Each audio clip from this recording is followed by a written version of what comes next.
name's Owen, and I'm the Dungeon Master of our Return of the Giants 5th edition homebrew campaign. Hi, I'm Ali. I'm playing Lyra, the Eladrin Spore Druid, and she is just a little bit obsessed with mushrooms. Hi, my name's Simon. I'm playing the character of Ember. I'm a wildfire druid who's on a quest to be the very best there ever was. Hi, I'm Dave, and I play Harry Harrington, the Harrengon, the roguish merchant with the heart of gold. My name is Christian. I'm playing Bartholomew, the romantic dancing Owlin, Paladin of devotion. Hi, my name is Matt, and I'll be playing Niles Silverwind, the Owlin, Way of the Sympathy Monk. Hey guys, I'm Jared. I play the character of Thrain, the boisterous frost giant, the Goliath, path of the giant barbarian. Hello there, lovely listener. This is just a warning to let you know that this episode of Return of the Giants may contain adult language or adult themes. Hello everybody. Hello and welcome back to the Lost Archives. It has been way too long since we get to see all of your lovely faces for Return of the Giants. We have been absent for one planned week and then 2 additional unplanned weeks. I am so sorry for that. We just had stuff happen that kind of took us out. But we are back, we are here, we are raring and ready to go. Super quick announcements to share. I have just published on YouTube in the last day or so, although if you're watching this recorded, it's now been about a week. New episode of Aloft, the new Aloft update, the Puzzles and Pyrologics update. Basically like the Redstone update of Aloft. Really, really cool. Loads of new islands, a whole essentially redstone system like from Minecraft so that you can do insane stuff. By now probably someone has programmed Doom into it. I will go and check that out and see if that's up and running yet. Really, really cool update. I've published a video showing off all the new stuff. The puzzles are really sick. The 2 new Wonder Islands that you get to explore and solve the puzzles on, really well done. I had a real fun time playing them. So if you wanted to go check that out, do. If you wanted to play Aloft yourself, I actually got given 2 free Steam keys by the developers to hand out to lovely people. So if you check out that video, leave a comment below. In about a week and a bit from now, I'm going to get the names of everyone who commented, or the usernames. I'm going to draw 2 of them randomly out of a hat and give out 2 free Steam keys to Aloft. So if you would like a copy of Aloft, make sure you jump on and leave a comment on that video. And I will be distributing those out in about a week and a bit from the time of recording this. About 2 weeks from those who are listening live. And if you don't want to play Aloft, just go watch the video anyway. It's great fun. Just watch me play. Even better. What have you got to lose? That is pretty much all the fun things I have to share from behind the scenes. Oh no, there is one more thing. Tomorrow night, I'm going to do an impromptu stream. Alice is doing some EMDR training or something like that. So she's just told me that I've got 2.5, 3 hours to do some streaming. So I'm going to do a game or something. I don't know which one it is yet. I'll chat to some of the people in the Discord. We'll do something fun. Maybe do a multiplayer game or something like that. We could do Akron again. That's the one where I'm in VR and I'm a giant tree. And you guys all play on your phones and your squirrels and you try and steal my nuts. I know that I've realized the description of that. I'm hearing it back. I promise it's way fun. More fun than it sounds. The fact that you're wanting people to play it as well means you want the stream to steal your nuts. Yes. And we were talking about Dan to Dan, which is also quite timely as well. That is true. We're accurate. It is good. But yeah, I'll keep you posted. I don't know exactly what we're going to be doing, but I'll organize it to be something fun. Maybe we'll do a bit of Tears of the Kingdom with the new Switch 2 update. Maybe we'll do a bit of Mario Kart if anyone's got the new Mario Kart and Switch 2. Or maybe we'll just do something else fun, something multiplayer. I do have some sad news to share too. I think I will share this really quickly before we start. So Subnautica, one of my favorite games of all time. Subnautica 2, super hyped, raring and ready to go for that. It looks like the company that bought out Unknown Worlds, the developers of Subnautica, just fired 3 of the key people, the CEO, the head game designer, and someone else, all in one day. Shit. Not great. And they've said that there might be some changes to the timeline. Really shit. If you're one of the developers of Subnautica, I'm so sorry. That sucks. And I don't know, that's not a great sign. So yeah, pretty devastated about that because Subnautica is top 10 games for me. I love it so much. Below Zero, yeah, I enjoyed it, but not quite as much as Subnautica. And I was so hyped for multiplayer Subnautica with Subnautica 2, having it be optional co-op. I was so hyped for that. But yeah, not a good sign. So I don't know what's happening there. Hopefully it all works out. that's all the news I have to share. We do have Simon joining us for tonight. For those of you who are watching recorded, you won't see his camera right this second. He's just turned it off to have some dinner, I suspect, but he'll be joining us for tonight's session. But otherwise, we are all here and all ready to go. So without any further ado, I should do a very thorough recap just to remind us and get us back into the zone for tonight so that we can jump straight back into the action. And boy, did we end on a bit of a cliffhanger in the midst of combat, in fact. The Tempest Adventuring Guild, a name now legendary across the lands of Nostea, is taking on the threat posed by the return of the giants. Lyra, Niles, Harry, Ember, Thrain, and Bartholomew have sailed across the waves to the Shattered Isles, making their way to the site of a volcanic eruption. The group have joined Maloran Orc sailors Mac and Setu and their Triton companion Rilia, denizens of the floating city of Seastride. After exploring the abandoned city of Heatmeave, located in the shadow of the volcano, the team discovered the remnants of some of the townsfolk, now reanimated as undead creatures composed of ash. Realizing that the ash and smoke billowing from the volcano was tainted with some strange magic, the group reconvened with Mac, Setu, and Rilia, speeding over the ocean towards the foothills of the volcanic island. Beaching the boat on the black sand, the party could spy a large archway embossed with a chromatic metal set into the side of the volcano's base. Briefly discussing their options, Figment revealed he could potentially trigger a giant dream to show the team the events of the past that had led to the situation before them. Deciding to do this inside the volcano, the team pushed through the enormous doors and began to enter the dark corridor beyond, when a sudden roar echoed through the hallways. Suitably spooked, they decided to take a slower approach into the tunnels, eventually finding a corridor branching off the main hallway, leading to a storage room which seemed a safe place to rest. Settling down and hidden behind a wall of stone shaped by Lyra's magic, the team entered another giant dream, this one starting sometime after the signing of the All-Thing Treaty. Met by Lady Serta, leader of the Fire Giants, the team were taken deep into the heart of a chain of volcanoes and the hidden forges at the center. But this was not their final destination. Instead, a hidden passageway opened to reveal a vast chamber, a metal hexagonal platform suspended above a lake of lava. Several Fire Giant Forge Masters were hard at work smelting the enamium into sections to assemble the siphon rings, the same vast structures the team had witnessed at the peak of the volcano. Speaking with Lady Serta and Forge Master Brynja, the team learned the rings allowed for the drawing of raw energy from the elemental planes, without allowing the movement of matter between, like other portals did. The team did their best to try and discover any possible issues or weaknesses with the rings, even going so far as to cast a zone of truth, but the Fire Giants believed the design to be without issues. The giant dream then jumped forward a little, showing the team the activation of the rings to an assembly of giants from all clans, the power lighting up a series of volcanoes around the rim of the caldera. Awakening back in the depths of the volcano, the team quickly resolved to check the nearby barrels for any useful materials before heading towards the source of the almighty roar still occasionally echoing in the dark corridors. Quickly snagging some slag offcasts from the smelting of enamium, the team began to cautiously move through the corridors carved into the volcano, soon arriving in the heart of the caldera. A large metal construct half sunk in the lava, filling the central chamber. But the team were not alone. A cloud giant woman was working on the machinery.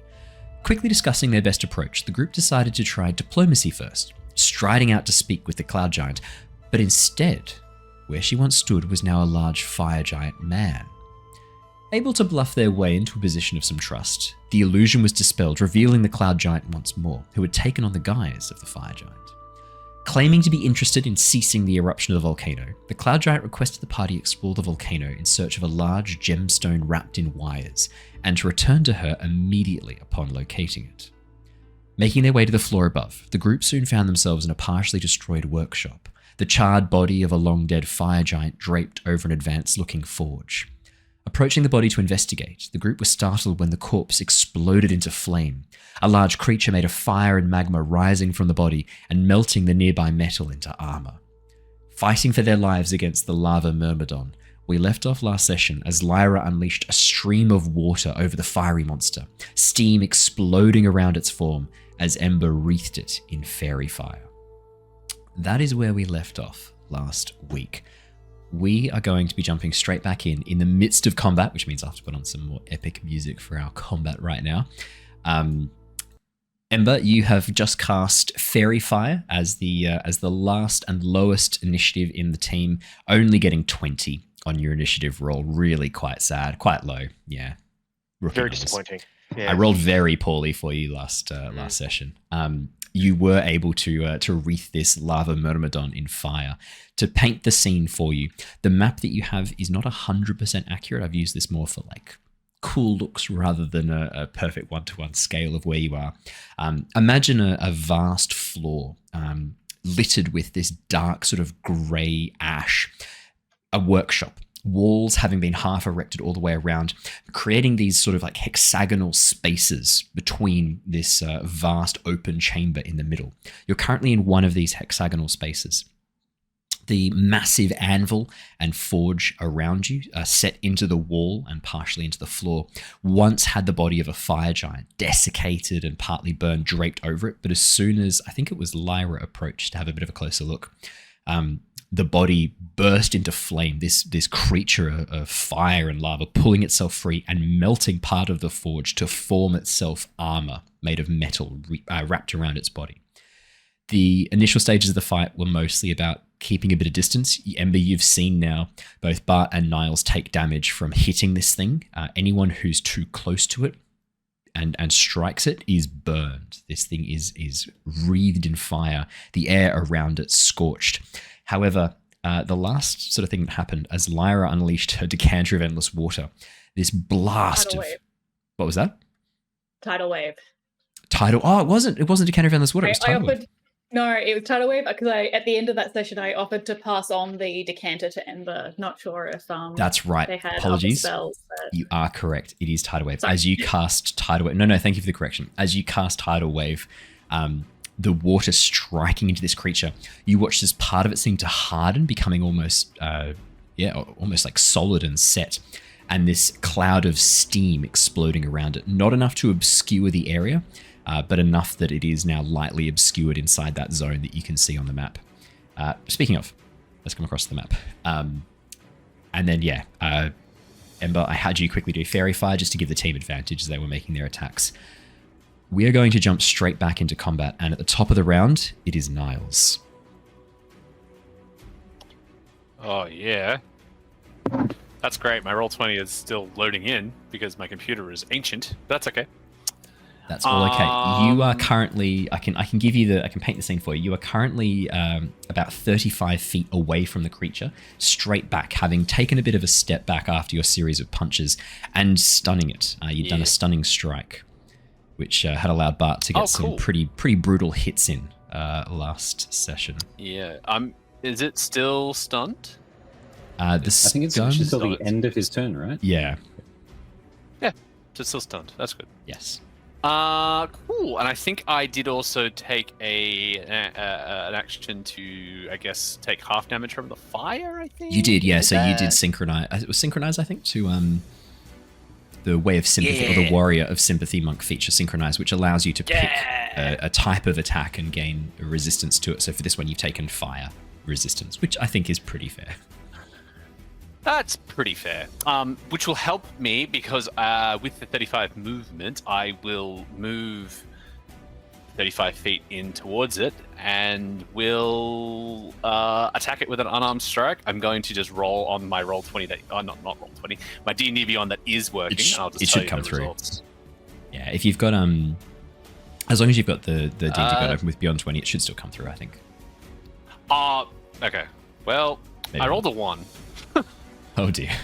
It hasn't completed. That's one okay. Attack. That sucks. That's okay. Let me roll again. Let me roll again. Come on. You got this. Yeah, here we go. Yeah, how nine about total. A 19? 19 is enough to hit. Absolutely. Hey, okay.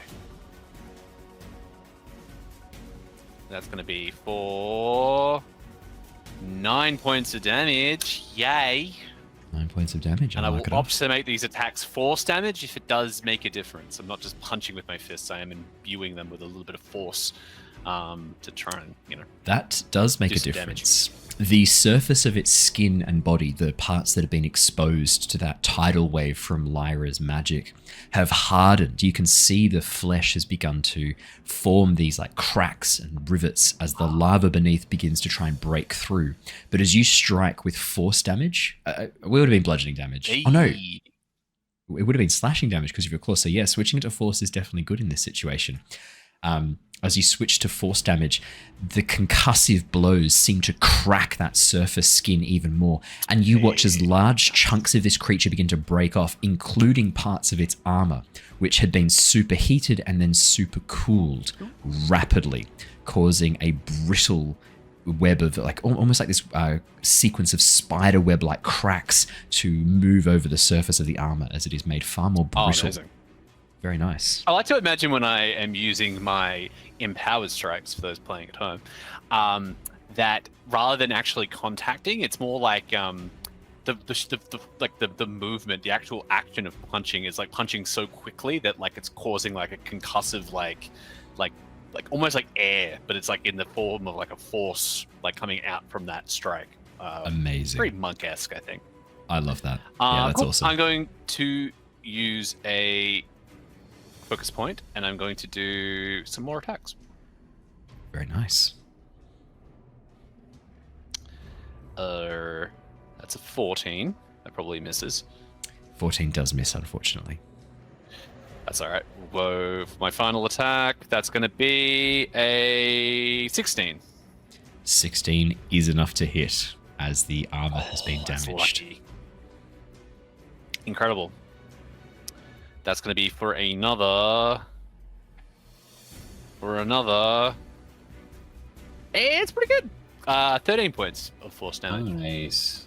Very nice indeed, sir. Max on the dice. Alrighty, let me mark that off. Match Anything damage else roll, on your always- turn? Always good. Did you just Fuyo? Are you doing the Fuyo. Roger, Uncle Roger? I am. Well, I was. You know what? I think.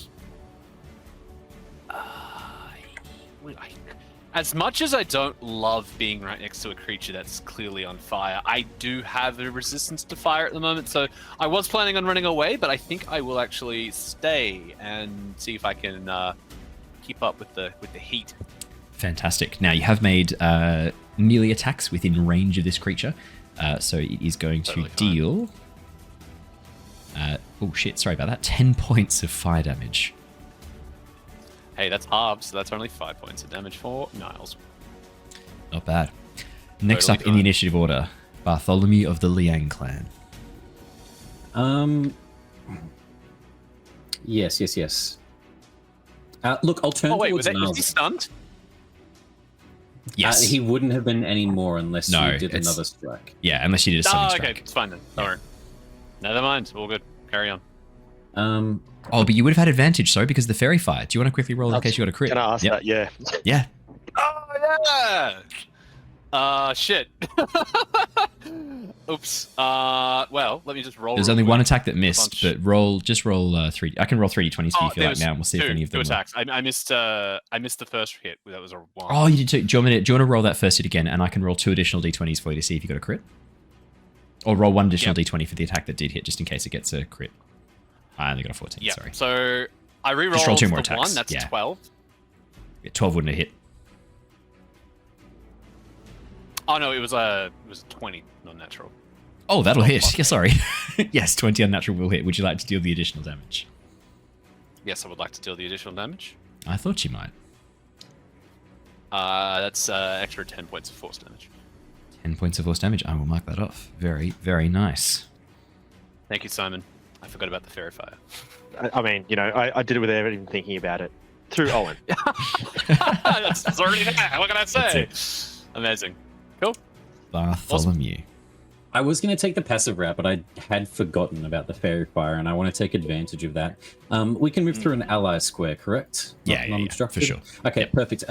Well, I'm going to, Bart being the strategist that he is and thinking back to the fight with the here, I don't want to be in line with Lyra or Ember to give this thing, if it does have some sort of spew of fire, especially after fighting the small things in the town, the ash methods. So I'm going to like run around to the Myrmidon as it's like swinging through the air, as Niles either slips under or over me with some sort of a somersault, and go to the right side of Niles, still staying within 5 feet of him. And then I'm just going to, I guess as I'm running, take a large swipe along one of its legs with my my 2 attacks, attempt to like knock it off its feet. So first one, I forgot to do the roll onto it. So that's a 20 to hit because I've got the sacred weapon. 20 will hit, absolutely. Lovely. I don't know why it rolled the damage dice twice. Oh, it did the for each whatever like hand I'm holding it with. So 9 points of radiant damage. Dun dun dun. As it'll sweep through, cutting I guess more at like the sole of the leg rather than like the actual physical form. And then the second one, a 22 to hit, so I'm guessing hits as well. 22 hits, then, absolutely.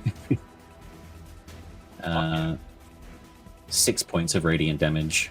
6 points of radiant damage, and you will take, as a result of making a melee attack to the creature within 5 feet, that is going to be...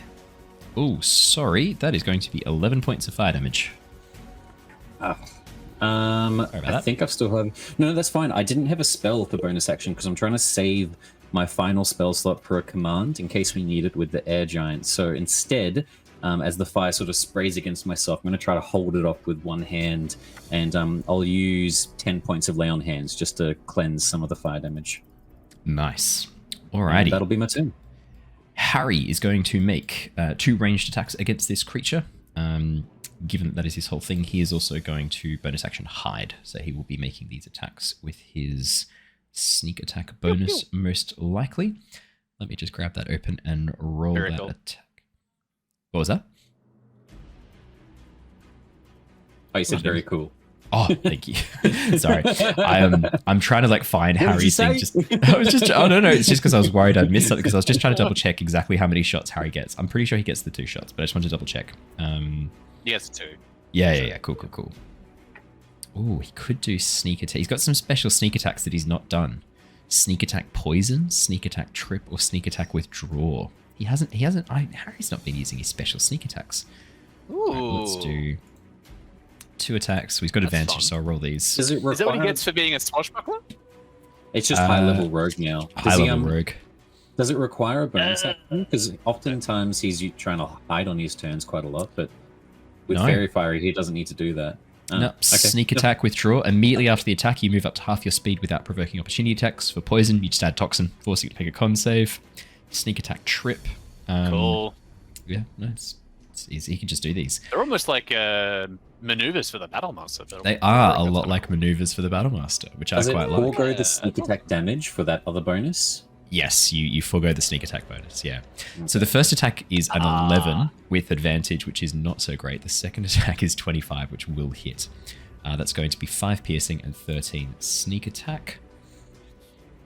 That now. Do you think he would try and attempt to push the Magma Myrmidon away? Probably not. Maybe. Harry, I mean, look, you guys can call out. If you would like Harry to push the Myrmidon back, you can call out, push it back! I think he would push. Normally he wouldn't. No, because the reason I didn't push it was so that you and me are next to each other. Yeah.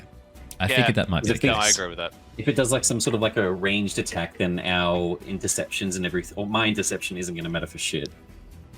I figured that would be the case. No, I think he would just leave it as is. Yeah, I agree. That's it.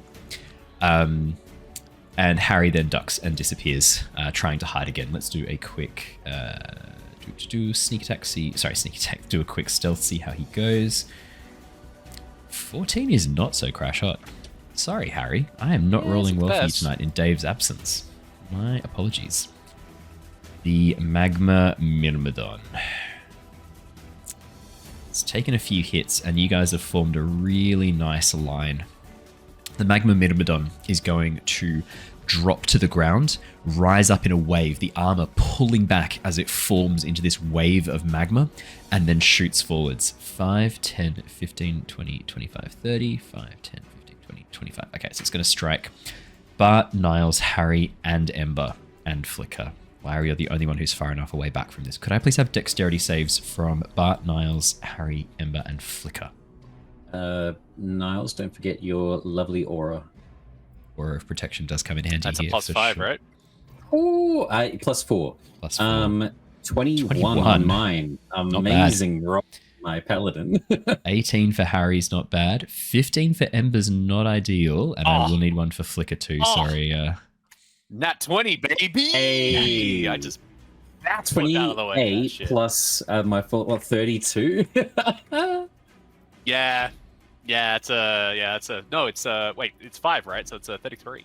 No, 4. 4. Oh, 4. I thought it was 5. 32 is still You fantastic. like 4 and I said 4, and you're like, no, 5. I'm like, no, 5. I want 5. I want the 5 bonus. 10 seconds later, yeah, it's 5.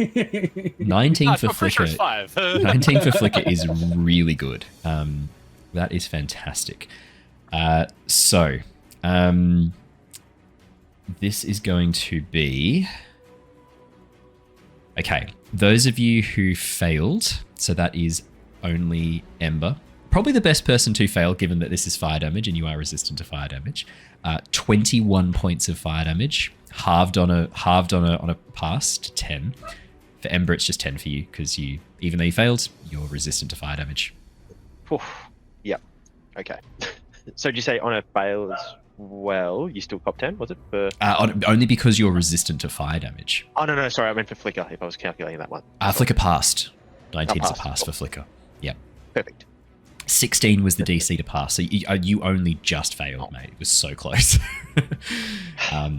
As the Magma Myrmidon flies forwards and slams into the group of you, fire exploding around it as it reforms from the magma. And unfortunately... Yeah, go. As it uses this, I guess, more so like amorphous ability, do me and Niles get an attack of opportunity? It's not technically moving for this. It's kind of like because it's like forming into a wave of lava that then crashes that's down. What I wasn't sure. There's not really anywhere to strike. I'm using the stat block from another. This is like obviously this is a beefed up version of a fire myrmidon, and I've added some extra features from another creature that does a similar kind of attack, a water creature. So I've kind of combined some things to create this. It doesn't provoke attacks of opportunity, the water one, so this one wouldn't either, unfortunately. Nah, all good. Well, I thought let's have some fun with elementals. There's some cool stuff we can do here. Yeah, why not? Unfortunately for you guys, we have just had a summoned NPC, or summoned monster, I should say, in this case, because it's more of a monster, from Sweet Pea in chat. Oh, no. Who feels like this poor lava myrmidon, this magma myrmidon, is lonely and needs a companion. Oh, no. Sweet Pea. I guess the question is, Sweet Pea, you have summoned it as an NPC. Do you want this as a monster or an NPC? Oh, his prisoner. Okay. I can work with the bounds of that. I'll work around that. We can do something with that. In that case, then, as the creature reforms, you watch as a chunk of the metal armor that slides off during this massive attack as it throws itself forward. You watch as a chunk of this armor falls down and slams into the ground. You watch as a small creature made of glowing flame pulls itself free from the armor, flickers for a moment in place, and then dies down into a soft blue glow contained within the shell of this armor, glowing very softly. It looks somewhat similar to like the initial appearance of the ash mephits when they first started to form. This sudden bright flame burning in place, but rather than coalescing ash around it and forming this monstrous creature, this one seems to stay contained within the shell of the metal, glowing softly with this light blue heartbeat. Are we fighting a pregnant creature? Is that just baby? Yeah, you don't. My goodness. Lyra, it is your turn next. Well, that changes the choice of spells with this this sort of little creature sort of thing. Like, it's dropping down where it left, so it's currently in the space near where Bart and Niles are. If that changes things for you, sweet. I'll put a little token down for you. Put a token down for you. In that case, how's sort of everyone looking? Like, is there anyone that's sort of particularly hurt, or is sort of the Myrmidon sort of showing signs of being close to being hurt or anything, or? For me, first up, I'm not good, but I'm not bad. I'm on 39 out of 73, so I'm like halfway. But 39 still isn't like, I'm not close to death. The Myrmidon has large sections of its armor cracked and broken, those that haven't been crushed and shattered by Niles' attack. It's not looking anywhere near as large or as dangerous as it did when it first formed out of the corpse of the fire giant. In fact, most of the sections of its body have cooled and hardened.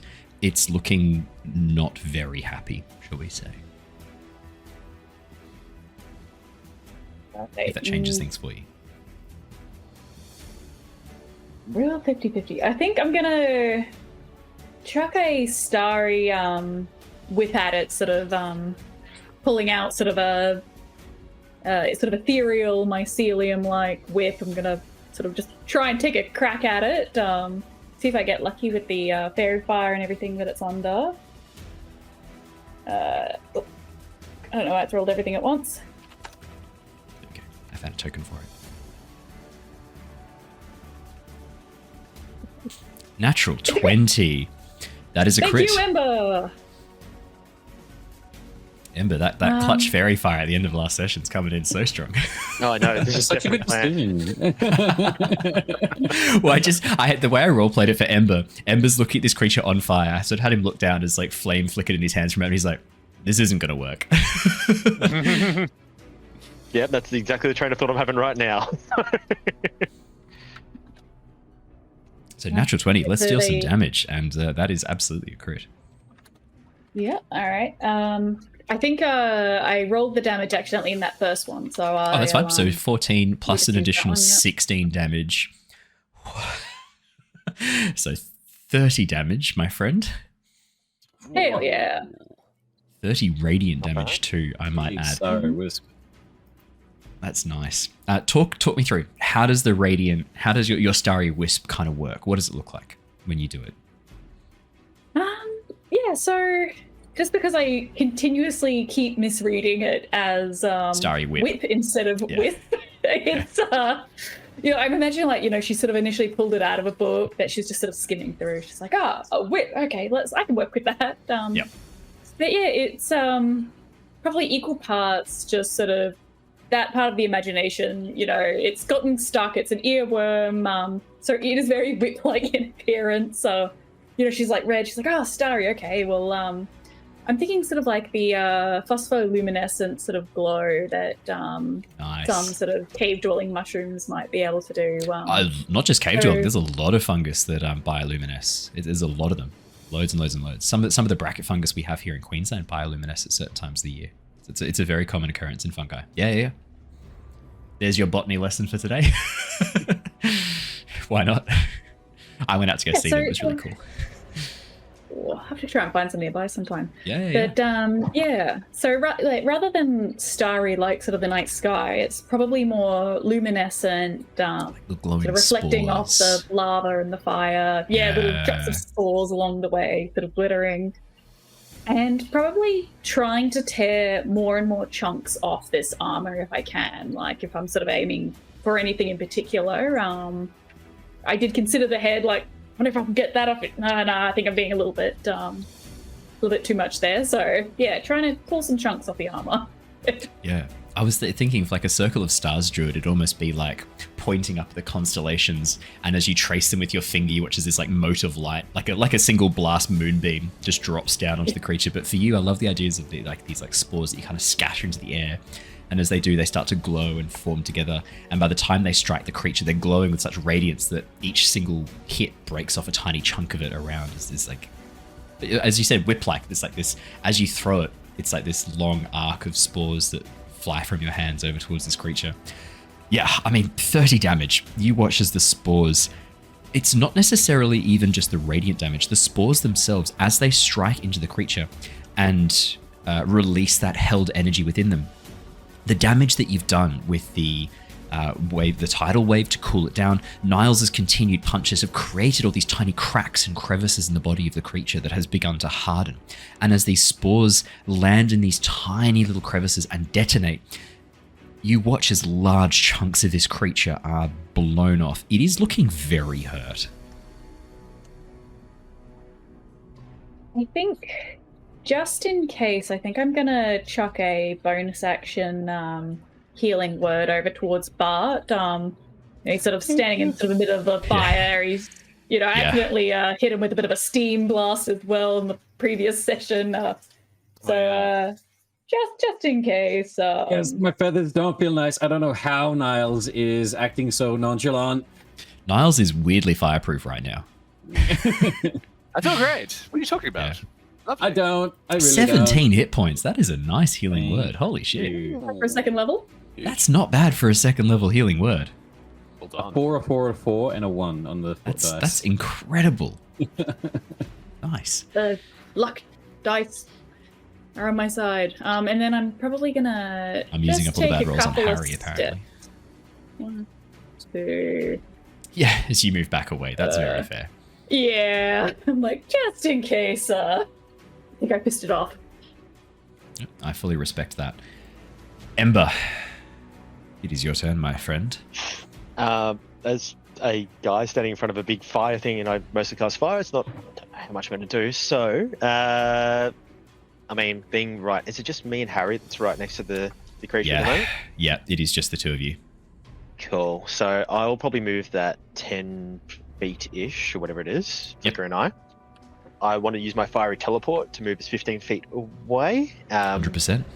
Obviously, I'm on the edge of the map there, but whatever way away is. So, do you want to head down towards where Lyra is, or try and split up a bit, keep a bit of distance? You could head over to sort of a section here, over on that. Yeah. The lava on the floor is not 100% accurate. It's more for effect rather than like Perfect. tactical advantage. That's why Bart and Niles are standing knee deep in lava on the map, and they're completely fine. Well, Bart's not, but makes sense. All right, no, we'll go over that way. And, Sweet as.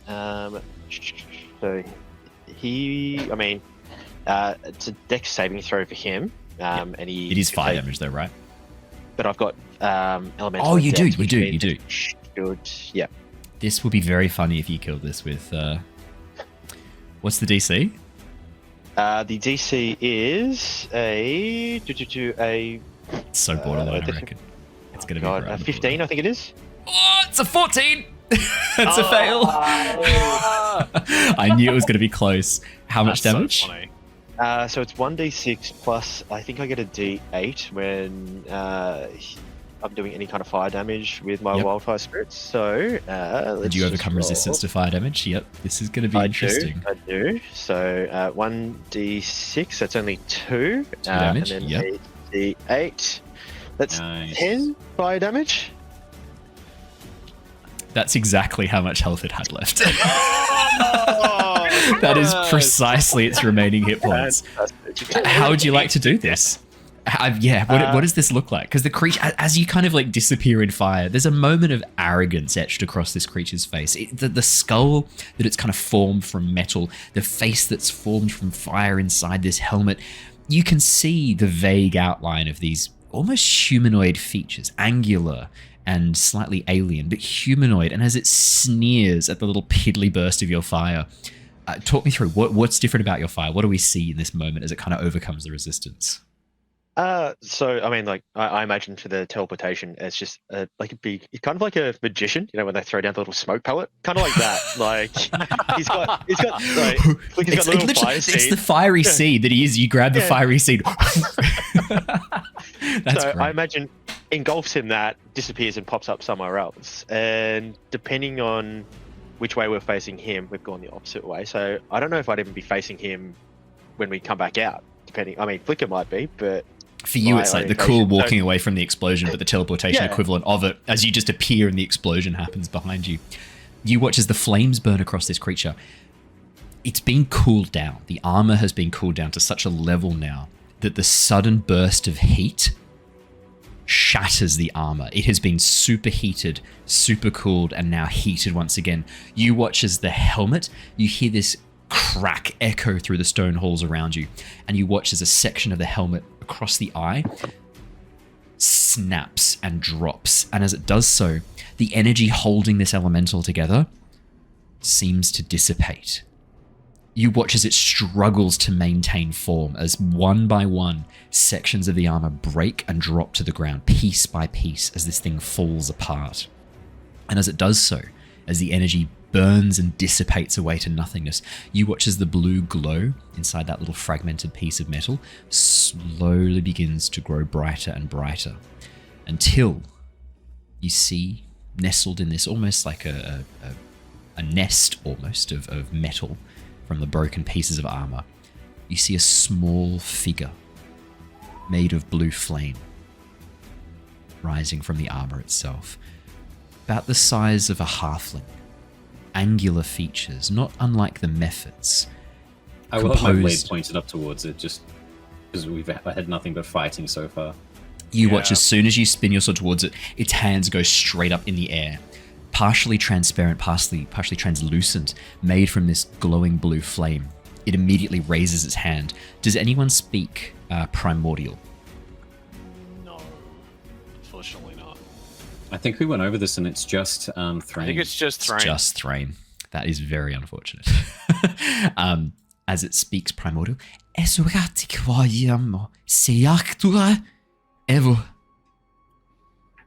Can I do a linking tattoo to do a bit of an improvised comprehend languages going on? I'd allow that. Yeah, absolutely. As you activate the effect of the linking tattoo, binding your thoughts to it, you hear the creature say, "Please, I mean you no harm. I am trapped here. Please, no harm." As it looks towards the point of Bart's sword. But Yes? What? I think we're all right here. You can understand it? Yeah, you've got the same linking tattoo, don't you? You know, it's Yeah, ever since ever since Riz's laboratory, I haven't really tried doing that with something I don't know yet. That was really fucking torturous. A flashback to trying to link with the spectator, and it was like, kill me. I haven't tried doing that again. That was fun. I quite enjoyed that. I hadn't thought that you'd use the linking tattoos on the creatures in the gallery, and as soon as you suggested, I was like, what would they say? Well, one thing springs to mind. Look, I'll lower it, but I won't sheath it. Yeah, my larger Dachi. I'll still have it just like on the ground in my hands. What is it saying? It's just pretty currently just saying don't hurt it, but just hang on a second, and I'm sort of gonna try and link back up again. You ask it where it's come from. It seems like it fell out of that fellow's armor. Yeah. Hey, do you have a name first of all? As this is happening, I wonder about Harry. I've got something to do with him in a sec. Yes, if I can ask it its name. Yeah. You watch as the creature kind of cocks, because I guess you're speaking out loud at the same time, right? So that or are you just speaking in your mind so that only you know what the? I think I'm speaking in the mind to it, but then out loud to the rest of the party. As Bart and Niles speak, you watch as this translucent humanoid form kind of cocks its head, listening, and then says something in Elvish, trying a different language to see if you can understand it. It says in Elvish, for those of you who speak Elvish. Yep. Can you understand? Yeah, that works. Oh, yes. Okay, yes. Hello. Oh, hey. I am Ariel. Where am I? What is this place? That's a good question, actually. We're still trying to figure that out ourselves. We think this might be a fire giant forge, maybe? Yeah. Yeah. Yes. You came out of that thing. Are you elemental? Yes, I am Heart of Flame. This is not Plane of Fire? No. Yes, about that. We think that this giant forge might be somehow connected to the Plane of Fire, and we're currently in the process of, we are trying to stop it from erupting and causing havoc in our world. Yes. This is bad. If this thing is here, that's more of a sign that the fire giant's safety precautions are not working. It was meant to just be energy. What was energy? Like fire. Like, I mean, you were made of fire. I suppose what Bart means in this instance is flame, heat, Magical power. Power, yeah. But I am dead. I was eaten by Devourer. Wait, what? What do you mean? Dead? No, you're talking to us now. I But the was Devourer. consumed by Devourer. It is whole eats fire. What do you mean, Devourer? I think Plane of the Devourer might be the portal. in plane of fire, lava lake, igneous hollow. Devourer lives, pulls in all things, eats them, never seen again. Yes, Taken. so much for not causing any sort of troubles. I knew that bitch was lying. Was it Ariel, was it? Ariel. Ariel. We think that it may not be a devourer, so to speak, but are you familiar with the concept of like a doorway that you go into and then you come out the other side in a different place? No, this different. I summoned before. Summoned as elemental help. This feel pain, agony, anger. Oh, I that's... think because you're actually here, rather than it being a temporary connection, you've come all the way through the portal to here. No, this makes more sense. The ash methods, everything we've been talking about. If what this thing is saying is true in its circumstances, I was always so confused how necromancy was affixed to this with fire planes. It's not that there's some sort of necromancer or evil wizard. Elementals are dying, and we're getting their corpses. What? That's how necromancy is fixed into this. There's no one doing it. It's just a byproduct of the death the gate is causing. Oh. All the more reason to shut it down. But then how is our friend here, Ariel, talking to us then if she is That I've got dead? no fucking clue. Ember, you're pretty well versed in fire. Do you want to weigh in on this one? Is this A little bit out of my wheelhouse. some type of like phoenix? Yes. I'm going to be looking left, looking right, looking at the lava, going, yeah, I mean, look, things get hot. I mean, I have Things no get idea. hot. Yeah. Do you want to? Do you want to roll? Do you want to roll a nature check or an arcana check? See what you know. Love to, yes. What happens? Well, things get hot. Things get hot, 5. especially around me. That's what I'm saying. Like, I was about to say. You would have advantage for this particular nature or arcana check. This is specifically what you know about fire elementals, a topic you would have been taught a bit about. Yeah, you got the fantastic. Look with you, man. Well, maybe not. You skipped those sessions. 10. Yeah. Ember. You know a little bit about fire elementals. Obviously native to the plane of fire, the elemental plane of flame. They can be summoned through, not fully manifested, but you can summon through elementals. Minor fire elementals, major fire elementals. There are a myriad of creatures that dwell within the elemental plane of fire. You've heard of salamanders before. You've heard of Tiexotls as well. Very like these vast burning creatures made of flame. A lot of creatures live there. What this thing's talking about, it's not been summoned here, and the fact that it thinks it's dead, you have no fucking clue what that's about. Seems about right. But this thing looks like a minor fire spirit. So, Flicker being a fire spirit, could I ask Flicker what it knows about the area? Because I can talk to Flicker, can't I? Yeah, that's a good workaround. That's a good workaround. Do you know what? I'll roll a d20 so I've got for stats Flicker. for him, but if Okay, go on. Yeah, roll it as a, rather than an intelligence, roll it as a wisdom-based check for Flicker. Wisdom, which is a +2. So let's just. Because for Flicker, this is what Flicker knows and lives and breathes. That's a 3.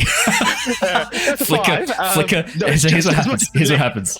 As you ask Flicker, you watch as Flicker looks left, Flicker looks right, and then looks at you and goes, "Things get hot."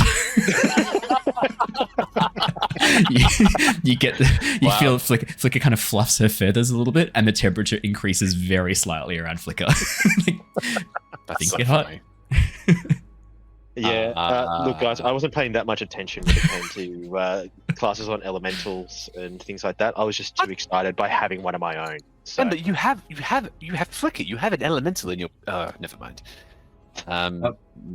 Bart would like to go over to with his glasses of minute seeing Harry, and just sort of like through the corpse. Harry, come over here for a second. Can you just.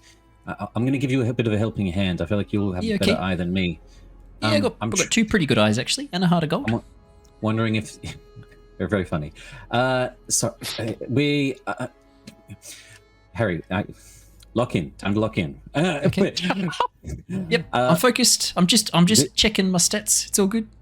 Okay. This thing's corpse. Do you see any sort of a... I'm not sure how large is large, to be honest, but like a ruby or some sort of a fire gem. It's what we were told to look out for by the Cloud Giant. Looking over this thing, all I see is lots of scattered armor and like bits of like molten rock that's kind of like hardened into weird shapes. I can take a crack at it though. I'm wondering if any of those bits of molten rock might be what we're looking for, just in case. Yeah, I'll take a look. I'll roll perception. Harry's a bit better at perception, or a perception check for Harry with advantage for the help. Yeah. Sweet. Harry gets a +7 to this. What? It's a natural what? Oh, that's performance I've rolled. So that's well, it doesn't matter. It's still the same actually. That's hilarious. That is pretty funny. I rolled a 12 and a natural 1 for a total of 8. We will take the 12. Sorry, Dave. I cannot play Harry. I can't play Harry. He watches Harry looks over and goes, "Yeah, I've applied myself 100% to this. I've given it everything that I can. I've looked more thoroughly than any Harrengon has ever examined anything ever, and I've come to the conclusion that this is just a pile of rocks and molten armor." Well then. Ember, can you come here for a second? Yeah. Or just put the whole thing in the bag. We can have a look at it later. It's pretty big. It's pretty big.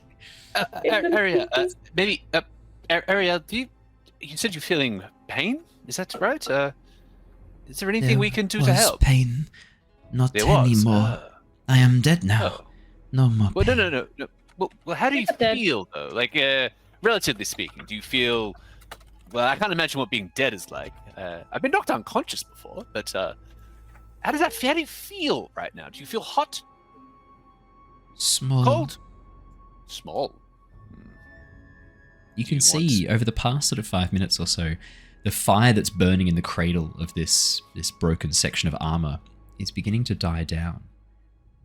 And as it does so, you watch as Arihel gets smaller and smaller.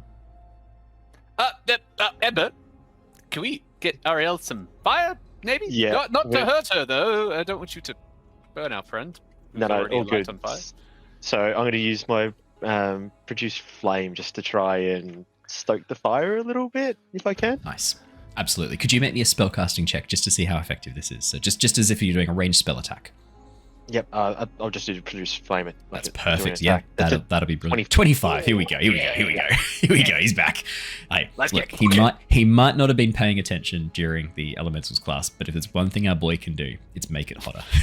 You watch. Fire is hot. Fire is hot. Remember, Drunk Science. We'll come back next week with more incredible facts. Fire is hot. You watch as Ember, as you slowly begin to concentrate, stoking the flames, not pouring too much energy in, not pouring too little, keeping a constant steady stream.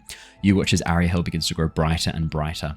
As she does so, you watch as the form begins to grow more translucent and finally into this more opaque form as she takes on a much more physical form, no longer just the glowing, dying flames of whatever this blue fire was. You watch as she begins to solidify a little bit. And as you slowly release the magic, you watch as she slowly and very tentatively steps, rising up onto two legs, these very long, spindly legs that end in these single points, slowly steps out of the flame, out of the bowl of this metal. And as she does so, very unsteady, holding her arms out, slowly rises and looks around. And you watch as two dragonfly-like wings made of flame sprout from her back. Whoa, that's cool. She slowly turns her face towards you, these very large eyes on this quite elfin-looking face. You watch as she bows very deeply. Thank you for your gift of flame. Oh, that's okay. You got much taller. I like your wings. Yes. This is how I looked before I was devoured. Am I returned? Reborn? She holds up a three-fingered hand and looks at it. Episode name, baby! Roll title. Let's go. Sorry. Roll title. What's Less, sorry. I was just going to say, less I think that you died, and more like you're perhaps a traveler. An unintentional one, but a traveler nonetheless, going from one location to another. There's a chance that Ariel might be special. What are you? On your land, what would your people call themselves? A Hierond. As she says the word in primordial. Well, Bart, you might be onto something. I mean, you said before that the portal... Well, we know the portal is bringing in energy, and if fire elementals are inherently made of energy, like we've just seen here, then perhaps the portal is, like you say, a devourer, a creature devouring energy and bringing it into Nostera as an energy source. So perhaps some fire elementals are obviously damaged or hurt by it, and perhaps you've come through depleted by your power, but now restored thanks to our friend Ember here.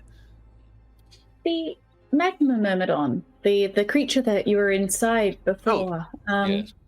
were you captured by that Myrmidon before or after the devouring? That is not one creature. She points towards the charred broken husk. I might even just head over to have a look. 'Cause I know that Harry's already had a bit of a check, but wouldn't mind. It's all good. having a look I got myself. this, Ember. It's all fine. Checked it. It's all good. Sure. How many creatures is it then? Natural 20 for the perception check from Ember. Fucking back. He's back. He's back. We'll get to that in a second. I know nothing about fire elementals, but damn it, I will not leave that body unchecked. I'm gonna loot that body. We will come to that in a minute. There's a lot you're gonna get from this, Ember. We'll give you a little bit as your memory's kind of jogged.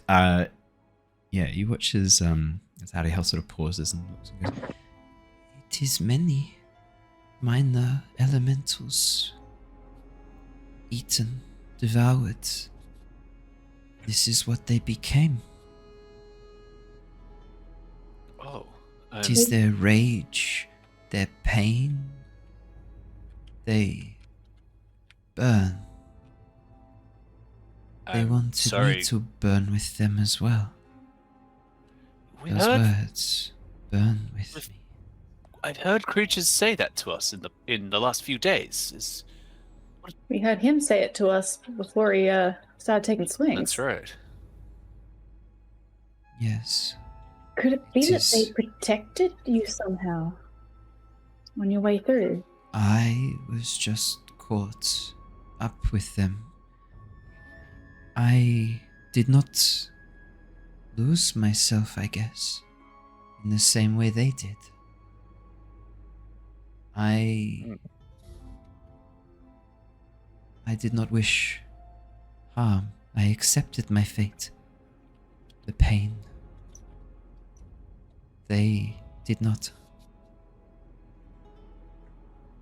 Huh. Look, I don't. If we're going to be bringing this thing with us, Bart knows that he's not the best at reading people, so he's just going to rely on powers instead and try to sense the will and spirit and key of this thing with the same sort of magic that he's slowly been mastering recently with his paladin powers. I'm going to use my last channel divinity just for a divine sense to see if this thing is good, evil, and then also in the alignment of like undead fae fiend. Secret Fae? Not a secret fact. While Bart is doing all that, Niles is also gonna like look over Ariel and just insight check. That's Absolutely. Good old It is not a undead. fae, fiend, celestial, or undead. It is absolutely an elemental. and in keeping with the elemental alignments, it is chaotic neutral. Okay. That puts my mind at ease. If anything, I'm probably going to wander away from the group a little bit, like maybe 20 feet, not far, in the direction of where we heard that hammering. Good call. Absolutely. 18 on the inside check. Lyra, you can definitely do an inside check as well if you like. Yeah, you want to be careful. It's not a secret, Faye. 17. Arihel hasn't been lying to you. In fact, she genuinely thinks she's dead and that this is some sort of weird afterlife. She hasn't fully believed you when you've told her that she's alive and somewhere else. She kind of doubts that. She hasn't been lying to you. She hasn't told you everything, obviously. Yeah, obviously, yeah.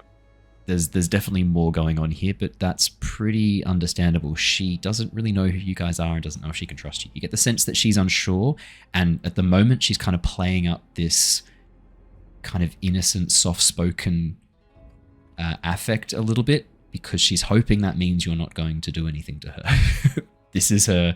She's doing her best to just be very innocent, very, I'm not a danger, I'm not a threat. Because there's a lot of you and she's just watched you kill the fucking Magma Myrmidon. She's playing it very safe. But it's pretty understandable that she would do that in this situation. Yeah, I would assume, like, based on her, like, the assessment, that she's obviously very confused, which would make sense, I think. Niles kind of, like, nods along. Nat 20 for Ember's perception check. Ember, not only do you get a really thorough look over the Magma Myrmidon, you happen to glance back. It was really bothering you, trying to figure out what Arihel was. You're pretty confident you do actually recognize her now. It's the emergence of the wings that's really given it away. The wings and the blue flame together. There was one particular elemental that really matches this appearance. Feminine form with dragonfly-like wings and blue flame. She's a fire nymph. A very, very rare elemental to summon through, but a powerful one in the right circumstances. So do you say that I know specifically of a fire nymph or just fire nymphs in general? Sorry. You know that there are multiple fire nymphs. You don't know how many. You just know that it's a very rare elemental to summon. It's something that happens very, very rarely. Not sure why. Why that is. Maybe there's not very many of them. Maybe they resist the summoning somehow. Not sure. But you do recognize she's most likely a fire nymph with your natural 20. More importantly, the remains of the Magma Myrmidon. This is a really weird body that's been left behind. It is hardened rock, still glowing with heat. It is solidified magma. But as you look over at those tiny cracks and spiderweb-like fractures in the body and in the armor, they don't line up, they don't match. In fact, it looks like chunks of various bodies slammed together, like someone has carved a whole bunch of random features into this stone with a very light chisel. You can see the embossed arm of what looks like some sort of like imp reaching around from one half, colliding with the torso of some larger humanoid-looking elemental. It genuinely looks like someone has melted down a whole bunch of statues and then let them solidify. And it's just random chunks of bodies. It's very hard and very subtle to see, but with your natural 20, you spot it immediately. There are no giant gemstones trapped within the corpse. This thing burned its way out of the fire giant's body. With a natural 20, you're pretty sure it was living on the last remaining life force of the fire giant. This creature, whatever it is, burned its way into the body, killed the giant, and has been incubating there like an egg before finally emerging when you lot stormed in. How long it's been there, hard to say, but a long time. It was when the warmth of your bodies got close enough, it was the last little bit of life force that it was able to draw upon to burst free from the corpse of the giant. Okay. Is Bart still with Harry and I at this. Yeah, point but in still with you time. guys, yeah. Yeah. I know I wandered off. So, but I was Oh, gonna did say, you? Okay, I'd be within earshot and talking, just like I said, 20 feet, not far. Okay. I probably would walk over to you and just be like, "Hey, Bart, I know you're questioning this creature, but I think it actually is a fire nymph, and it's not lying about the combination of bodies." Oh That no, I creature. trust it now as well. I don't know. You know how I have a bit of a feel about people, whatever these powers are that happened during my childhood. The same thing that Niles seems to be able to possess, soul stuff. I don't know. It's telling the truth about what it is. If you say it's a nymph, I believe you 100% as well. No, I'm also, I guess, staring off in the distance at the moment down the hallway. Do you still hear the hammering? Very faintly, yes, you can. Yeah. No, I do. Should we go check that out? And We still maybe need to find the power source, which is this ruby, so that we can destroy it, not bring it to the Cloud Giants. And the hammering. When we spoke to the Maloran orcs and those that helped us, they mentioned that they saw a fire giant. Unless it was the Cloud Giant's illusion, maybe that's who's hammering? I don't know. The Cloud Giant seemed very scared of fire giants. If we could find one, maybe it would be an ally. I don't know. I mean, I could, if we think it's a cloud giant that's in there, I could always try and scare them off as a fire giant. I hope it's not a second one, for the love of God. I can't see a cloud giant doing hammering. From what I know of them, they seem to be sort of more the the more managerial style. Below them. Yes. Okay, well, look, Ariel, if you would like to come with us or stay here, it's up to yourself. I'm not sure how safe this area is, but we are in a hurry. I know that you're lost and confused, but we have people and loved ones in danger. Where are you going? This way. Ultimately, to try and turn off the Devourer. But To slay the beast? Essentially, yes. at least one of its heads. I'm not sure if it's going to be all of them all at once, but one mouth. You watch as she pauses for a moment and thinks, and then as she raises her hands, she leaves behind a trail of fire, summoning this very delicate-looking, not too dissimilar from like a rapier, I guess. This very, very thin-bladed, slightly curved-looking sword. This very delicate blade, almost like wafer-thin as she summons it, spins it round in her hand and goes, "I will slay this beast with you, for my kin who have died." Sounds good. Excellent. I'll consider her an ally for now to give her devotion and everything. Yeah. Perfect. Just in case we run into a trap. As you begin walking down the corridor, she leans into you, Lyra, and goes, "Dewey sends his regards." And then, no. Kidding. I need you a secret Fae. Damn. Yeah, no, she doesn't do that. She sort of nods, keeping a little bit of a distance, but walking a bit closer towards Flicker. And you can see, Ember, that she's very closely looking at Flicker, cocking her head as she stares at the creature. At your familiar on your shoulder. You can see Flicker sort of giving her a bit of a curious glance, but Flicker rolled a very shit wisdom check, so Flicker doesn't really know what she is. Flicker doesn't really care. He's not that fussed. Or she's not that fussed. What actually, yeah, is Flicker a boy or a girl? I've never asked that. Do you know what? I don't think I've ever bothered to say. I will say the way that you roleplay Flicker and the way that Owen does it as well, Flicker seems very sassy. I'll just put that out there. Flicker is quite sassy, actually. The dice don't lie. Flicker doesn't not like to be defined. Very true. I'm happy to go with that. They are a fire spirit. I'm happy to go with they. I'm happy to go with they for Flicker. That's easy. Yeah, Flicker doesn't really care.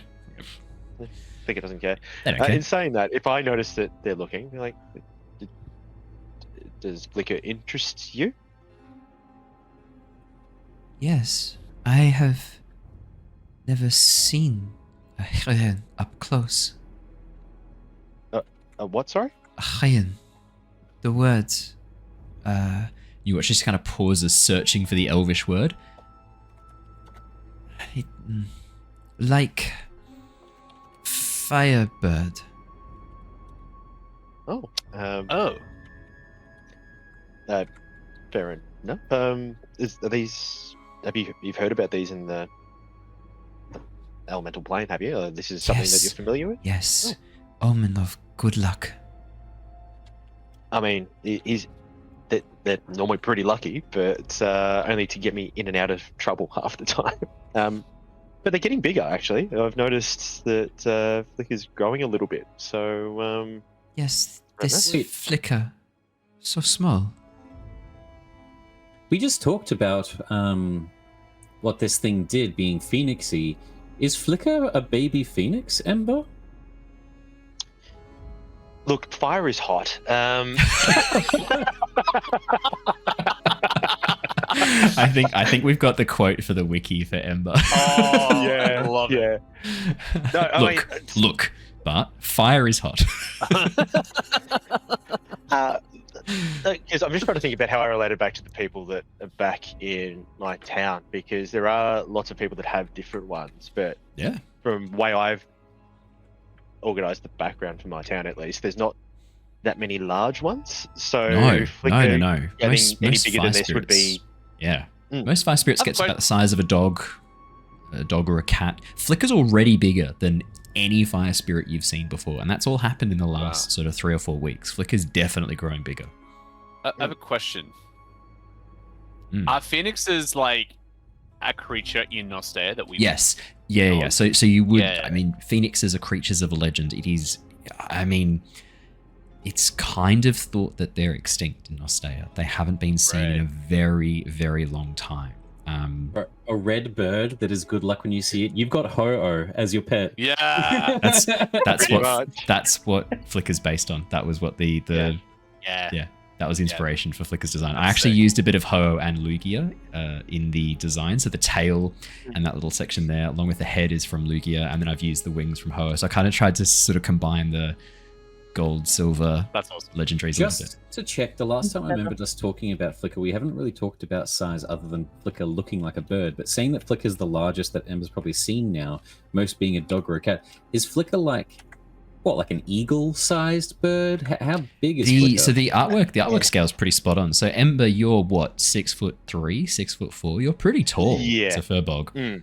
Do we and have an Flicker- artwork of Ember that we could check up somewhere for a second? We have I can bring it across on the here you go. I can bring it across on the overlay if you like. Because sorry, not that one. originally, when we first started, Flicker was quite small. Like, I say quite small, but like It's up on relatively stream now. little. Yeah. So, I mean, Flicker. I mean, I'm just looking at the size. Flicker from head to sort of head and torso would be probably like 2.5, 3 foot tall, and the wingspan is probably now about 6 foot, maybe 5 foot, 6 foot wingspan when stretched out fully. If I turned that sideways and put Flicker, pretty Flicker's big. Pretty big, yeah. Flicker's getting big. Like Flicker's definitely growing up. almost about the same size or larger than an adult vulture from the looks of it. Yeah. You've switched from puppy kibble a while ago now with Flicker. Like, you're on the dental diet. Although Flicker doesn't have any teeth, so I guess you're on like, I don't know, fire hot diet. Yeah, it gone from just having that one flame seed every now and then to like consistent meals throughout the day. So gotta eat me out of Yeah, that home. That's it. Um, That's it. Yeah. So I don't imagine that Flicker would be sitting on my shoulder as much anymore.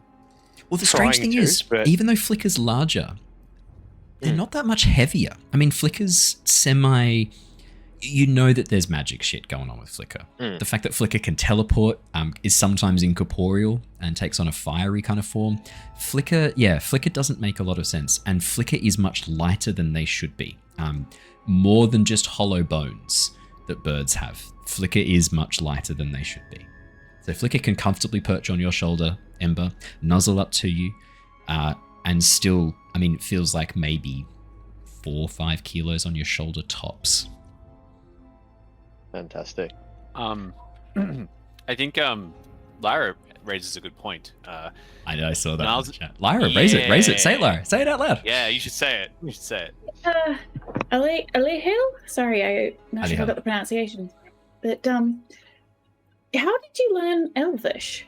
I mean, it seems like a bit of an old language, given how long ago you were devoured, I guess.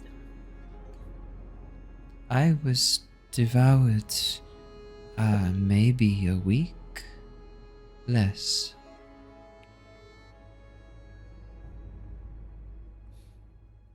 Possibly. That's The the case. elfish I learned the last time I was summoned. It was cold. It was a man, silver hair, an elf who summoned me. We spoke, Was it but I have learned Elvish before. Starlike or perhaps in the Feywilds, maybe? Not the Feywilds. He said it was another place. He said the name. Astral? I have forgotten. Some realm. Huh. Does the name Nostea ring any bells to you at all? She shrugs and shakes her head. Huh. Ariel's from one of the planes, the primordial planes. Ariel, does the name Hadar mean anything to you? You watch as she visibly shudders, the light growing dimmer for a second. You should not say that name. Call it the Dark Hunger. Okay. But this Devourer you Sorry. speak of is not the Dark Hunger, right? This No, is a different Devourer. There would be nothing left. No, this Devourer is like a great mouth in the sea of fire. Ah, okay. Okay. I think I know what that is. Yeah. I'm thinking maybe once we manage to turn off this thing, if maybe Sinmare might be able to help our friend get home. I mean, if the portals can go one way, surely there's a reverse button, right? I would hope so. Well, at least we already know that there are multiple plane hoppers here with Riz and the likes. I don't want to mention too many names in case there's listening ears at the moment around us. We have promises to keep. But, Ariel, even if we can't help today getting you home, we have other means. You talk like I am not dead. I am not We dead? don't think so. You're not dead. Not being dead. You'd know if you're dead. Yeah, I'm not dead. Last I checked, anyway. Actually, look, I'll go. I know that it's elemental, but can I use 1 point of lay on hands just to see if there is life in this thing? Try to Yeah, heal I it a mean, little bit. it's interesting. As you bring your hand close, she doesn't burn with this warm heat. This is the one time where fire is not hot. As you get your hand close, the flames that kind of flicker across her body are cool. It's almost like the warmth of a sunny day, not the burning heat of fire. As you bring your hand close, you don't feel your skin blister and crack, which it would if you were bringing it close to blue flame. Instead, there's this sort of gentle warmth. And as you put a single point in, you watch she kind of like shrugs a little bit and sort of like moves her head, and you watch as her form glows just a little bit brighter for a second. Yeah, no, she's alive. She's an elemental fully here in this plane, which means, yeah, that kind of magic does do things to her now. Lay on hands, healing word, restoration magic will help her. Whereas if she'd been a summoned creature, it wouldn't do as much. She's not physically there, but she is. She's physically here. You watch as she sees that happen, as you cast this clearly radiant light spell of life. I have never felt that do anything before. I am no longer on the plane of fire at all, am I?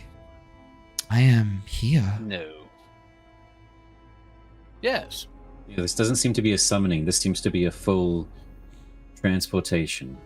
Nothing like what you would have experienced before. You don't have the safety of just returning home if you are sundered. Be careful. I could die here? Possibly. We'll do our best to keep you safe, though. Yeah. But like I was saying, we might have a couple of ways to get you home.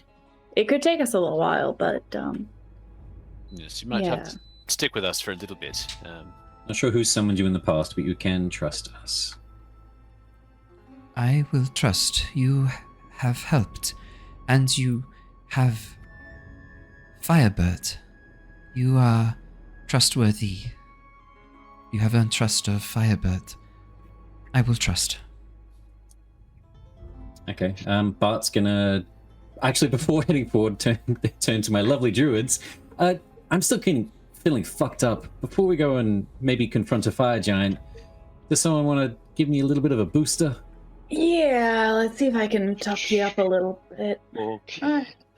I need a bit of a nap, but I got one spell slot left, but I don't know if we have time to. just in case. And also, before we walk too far away from the Myrmidon, if I can get as many of the armor pieces that fit in the bag as possible in the bag. Nice. And maybe some of the ore as well if we can. But I'll give Bart a good pat on the back and just be like, hopefully we'll get our sleep in a little while, and we'll be feeling a bit more afterwards. Toughen up, bitch, is what I'm hearing. Just like a perfect. she'll be right. Just Lyra holds out a small chunk. I was like, eat some concrete, you little bitch.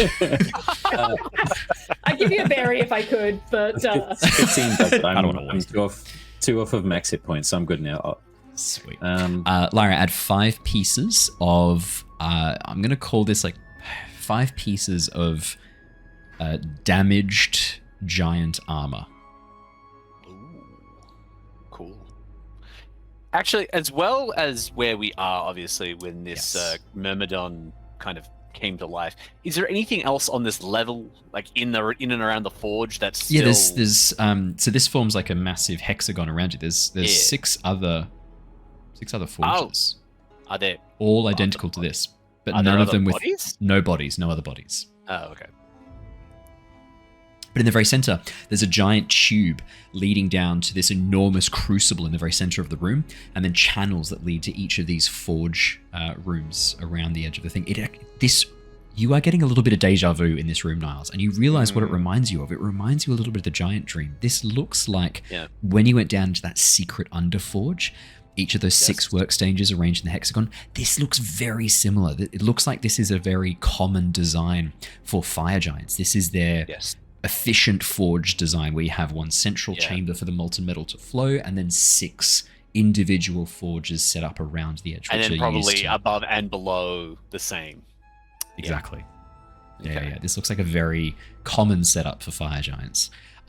What's more, as you have a bit of a look around at the other forges, you can see that 2 of them, unlike this one, 2 of them, the anvil itself, this enormous block of what looks like some sort of dark, almost like burnished iron, a bit of almost like a chromatic patina to it though as well.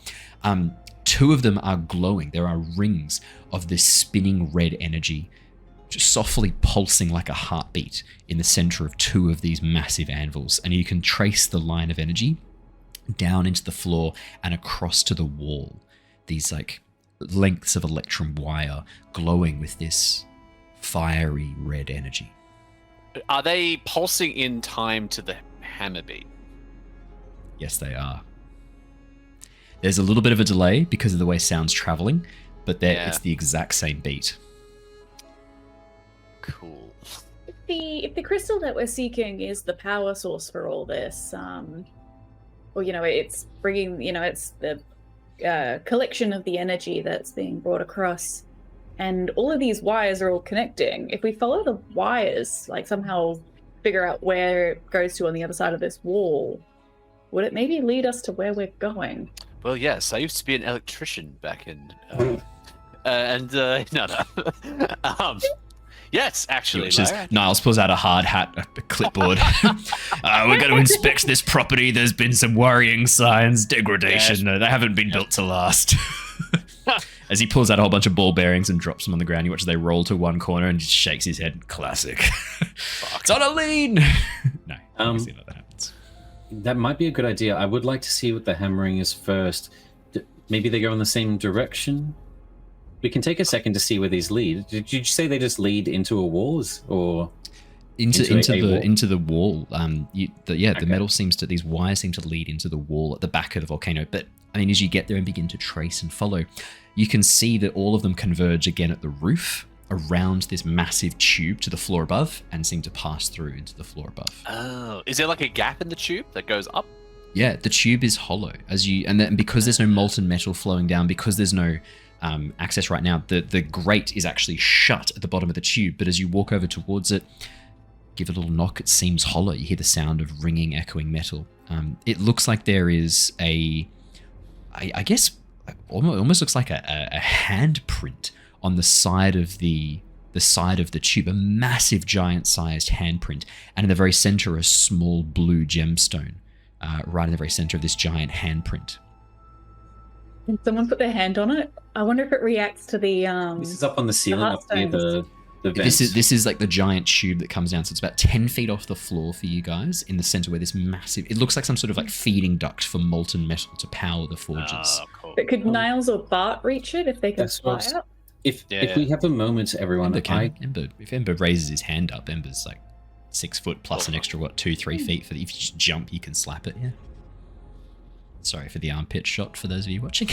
Didn't mean to flash. Some people would pay for that. Well, look, rather than risking a basketball dunk, Niles, do you want to see if your Heartstone can connect with whatever that is? Yeah, we could try. Yeah. As you flap up a few wing beats and place your hand upon the console, there's that force that you've felt before, Niles, when you've tried to hold your Heartstones close to your companions, that sense of attraction, that magnetism. And as your hand is pulled onto the surface, you hear this low tone. Dong. And then there's the sound of grating metal, and you watch as the two covers that hold the tube closed slowly begin to open. And you watch as a bit of dust and a few sections of molten slag fall out. The hammering is echoing far louder now as you've opened up the tube to the floor above. You can hear this ringing sound echoing through the corridor. Is there anything passing through the tube at the moment? No, it seems the tube is completely empty. Whatever was here has been left to harden. There's a layer of dried and crusted ash and rock on the inside of the metal, but it's completely empty. There's no molten metal that's flowed through here for a very long time. If we take a moment, I'd love to undon my armor, and then maybe me and Niles can head up wherever that is. We're trying to find this, and maybe we don't have the luxury of staying in one group. We're not sure how expansive this flying up this tube is going to be pretty tricky. It's only about 10 feet wide, which means flapping your wings is going to be a bit complicated. Could Niles... If only we had a small creature that could fly up there as well. Oh, yeah, of course. I mean, I'm hoping to flip. No. Flick can do it. Yeah, okay. It's almost like, and I mean, I feel like this is on the same level as Fire is Hot. It's almost like this particular chapter was designed with one character's powers, abilities, and features in mind, like each so far chapter has been. As you send Flicker up, flying through the gap, you watch as you gaze through Flicker's eyes, sharing your vision with your companions, either through a little illusion or if you're through the linking tattoo, allowing someone else to show a little illusionary version. As Flicker flies up through the narrow pathway, Ember, it's not a long flight before Flicker arrives at the floor above. The room, the chamber, is just as vast as the floor you are currently on. Rather than the 6 forges set up around in this hexagonal structure, it's one massive forge in the very center, and at the far end what looks like an enormous smelting oven. This must be where most of the ore was placed to be smelted down into that molten liquid and then transported through the pipes to the floor below where you're set up. You can see that the enormous oven is burning with flame. It is glowing so hot, the air around it shimmers with a constant heat haze, and you can see that beneath it, lines of this same electrum stretch, forming a spiderweb pattern underneath the base of this smelting forge, all of them glowing with heat. The wires bundle and collect towards the far side of the room next to this single massive and you hear the sound of a hiss, and then from above, inside this secondary smaller tube, you watch as an enormous piston smashes down onto the anvil before slowly being pulled back up again. The hammering you've been listening to, that you've been hearing, it's this construct, this automated machinery. And as Flicker looks around, there's no sign of life on this floor. That's when you hear the roar, much louder this time, echoing through the chamber. And as it does, you watch as the lines of light through these wires flicker for a moment, dimming suddenly, then growing brighter once again. And as it does, you watch as the hammer, this automated hammer, pauses for a moment, as it completes. Whatever this roar is, it is happening in time with the failing energy through this forge. It looks like it's coming from above this layer. You can see an enormous staircase leading up to a level above. Shadows move and dance from the floor above, and you can see this flickering, glowing, almost orange light burning from above. And the sound of rushing wind as well, through Flicker's sensitive ears.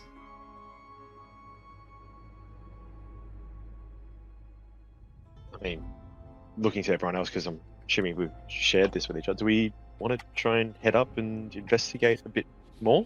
Sounds like we need to go, 2 stories up to arrive to whatever this thing is. 1 story for the automated hammer, but 2 for the source of the roar. How far was the tube, Owen, that Flicker flew through? I know you said it was like, 8 10 feet feet off wide the ground for you guys, about 10 feet wide, and then it goes up about 40 feet to the floor above. Oh, directly straight up, or? Yeah, directly straight up. But there must be a way up to this floor above, right? Because there's only one staircase leading to a floor above. There must be some other. Could I just ask Flicker? I'm going to get Flicker to come back, obviously. Now they're going up there, and I'm going to say to everyone, if someone has some rope that I can use, I can give Flicker the immovable rod, and we can, shimmy our way up. That would do it. Very nice. I mean, I could probably shimmy my way if need be. It's something that outside of this room, didn't the circular ramp-like staircase keep going up? Like, this wasn't the final. Yeah, that's what I thought. Yeah, because we did originally hear the hammering coming from that, but it was just louder from the pipe. So I think the pipe is like a shortcut. Yeah, we could just walk. That would be quite boring, but could walk. Up to you guys. The other thing to keep in mind is that portion of the staircase, when you were walking up, did look like it had suffered some damage. There was sections where the stone had collapsed in. You're not sure if you can get all the way up to that floor above. It looked like part of that staircase had collapsed. I'm not going to be a dick. Part of the staircase had collapsed. You saw enough that you know it's going to be complicated to get through the rubble. Sorry. Why am I doing this vaguely? You just walk over and I'll look. pull my rope out of the backpack and pass one end to Ember. I'll try to be in the middle of our cohort going up the stairs, so that way my aura should hopefully spread across everyone. That sounds great. Going up the hole? No, up the stairs. The staircase is partially collapsed. That is going to be a problem to get up. The hole is going to be, unless you want to try and clear away some of the rubble, the hole's probably going to be the easiest way up. Okay. Upside, there's nothing on the other side. So I'll send Flicker up with the immovable. I'll tie the rope to one end of the immovable rod, send Flicker up, and then, Perfect. As Flicker flies up, clicks the button at the top, the rope dangling down. Flicker can click a button on a rope, that's not a problem. As the rope is held in place, it allows all of you to climb up the inside of this tube. With the rope in place and the immovable rod, can I get, I'm going to say athletics or acrobatics checks, but it's not going to be a hard DC. This is more about how loud you're going to be, I guess, heading up the thing and how much... Niles, yeah. No, I was gonna say Niles didn't want to use the rope. He wanted to challenge himself and try and shimmy up with his monk skills, but maybe in this case, in this case he will. 17 athletics from Lyra, 20 from athletics from Bart. Did you say acrobatics as well? Acrobatics or athletics? Yes, absolutely. Beautiful. Shimmy still want one from me, even though I've got that shadow silk on still. So I have a. Oh, you're fine. You have a climbing speed. You just climb up the side with no problems. Yeah, sorry. No, you're right. 26 from Niles. I should roll for Harry, shouldn't I? I just realized that I'm in control of Harry. Harry's definitely going to do athletics. That's his best skill by far. -1. 100%. Oh, shit. Even doing an acrobatics with +6. I rolled an 8 for Harry. What the fuck is going so on? bad for him. What What is hell? happening? Dave, you need to come back, man. It's not my fault. I can't help you. I'm so sorry. Sabotaging your character. I guess I am, not deliberately. I'm gonna chalk this up to Harry being distracted by the fire spirit, who he's trying to help get up as well, realizing that her grabbing onto the rope is probably not great. You fly? Can she fly? She can fly, but with her wings, flying up a very narrow tube is not very easy for her. So I'm gonna say that she like that's how she gets up. But Harry is very distracted watching her do this. And she's a little bit like a moth, I guess, stuck in a like trying to get out, like from side to side, trying to avoid getting too close, bumping off the walls a little bit as she finally gets to the top. It makes a little bit of noise, and Harry a couple of times accidentally kicks the wall, trying to sort of get himself into a position to avoid bumping into her, letting out this echoing kind of clanging noise. And as you finally get to the top, Harry sort of dusts himself off and goes, "Yeah, sorry about that. I don't know what happened. I'm normally better at this." Off day. Yeah, just having an off day. I probably should have. To Yeah, probably what she should gave have. Bart earlier. Probably should have talked to Figman. Asked him for his advice about getting up this thing. Maybe I should let him do it. Look, yeah, you're fine, Harry. Don't beat yourself up too much. You don't need Figment for everything. You lived more than fine before you got like Figment. I don't know. Kind of feels like I need Figment for. But yeah, so we're here. So good. This place is a bit creepy. As you sort of look around the floor that Ember had described through the eyes of through Flicker, the room is covered in a layer of that same ash that you saw scattered around the town of Heatmeave. It seems to be piled around the staircase from the floor above, and what's more, you can see patterns have been etched. A series of spiraling-like designs forming this enormous, almost like a mural of these patternistic spirals on the ground, drawn in the ash. It is beautiful, but a little bit creepy. The ash, so not like engraved. Like someone has traced, like there's a thick pattern. layer of ash, maybe like 2 or 3 centimeters thick, and someone has taken their finger and without leaving any footprints has drawn this tapestry of spiral-like patterns, flame-like motifs, this very pictographic design on the floor through the ash, drawing through this layer of ash. Do we? I was gonna look to Ariel and be like, does that ring any bells? Does it look familiar to you at all? I don't know what this is. I have never seen anything like this. But it looks Ignan. Of the plane of fire. There are some elements that look somewhat familiar. But this... Ignan, that is the name for the place that you come from, right? Yes. Oh. That is its name in Primordial. Oh. Can Bart try? I guess he's not the best at it, but with an Arcana check, try imbuing a little bit of magic to see if this is the sort of drawn sigils of a spell that you would see on like a spell scroll. Mm-hmm. Yeah, absolutely. Make me an Arcana check.